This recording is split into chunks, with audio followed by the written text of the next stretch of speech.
Dažādu krāsu gamām un ziedu smaržām bagāto tukumu par savām mājām izcilais dzejnieks Imants Ziedonis sauca bērnībā un agrā jaunībā. Ziedoņa pieskāriens tukumniekiem nav zudis arī šodien. Ieskant no dzejnieka 80. jubilejas gadu uz lasījumiem par Imantu Ziedoni ierodas necerēti daudz ļaužu. Starp tiem arī kādreizējās skolas biedrenes. Vidusskolā kopā gājām.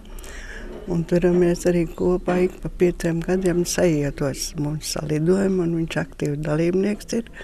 Un kā cilvēks patīkam, tāpēc viss paliek atmiņā. Kundzes bilst, ka tolaik gan nevienam nesot pat prātā ienācis, ka no Imanta iznāks izcils dzejnieks, bet tagad viņa daļdarbi tiekot lasīti itin bieži. Palasu gan šatad, mazāk savos gados, jo gadu man ir daudz, bet tad, kad ir kāda vajadzība vai kaut kas tāds smagi ap sirdi, jo daudz mīļie zaudēti. Palasu. Ne bieži, bet palasu. Imanta Ziedoņa dzeju caurvīja vēlme kopt ideju un kopt sabiedrību. Viņš ir visu laiku bijis tāds kosmiskā noguruma pārvarētājs, kas ir palīdzējis gan individiem, gan sabiedrībai, gan tautai pārvarēt visu laiku tādu nogurumu, visu laiku viņu jumdīt.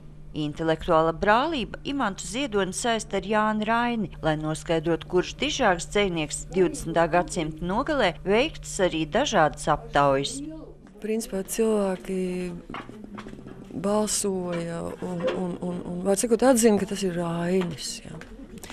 Bet es teiktu, ka ir otrs cilvēks, ar ko Rainim ir jādalās tomēr.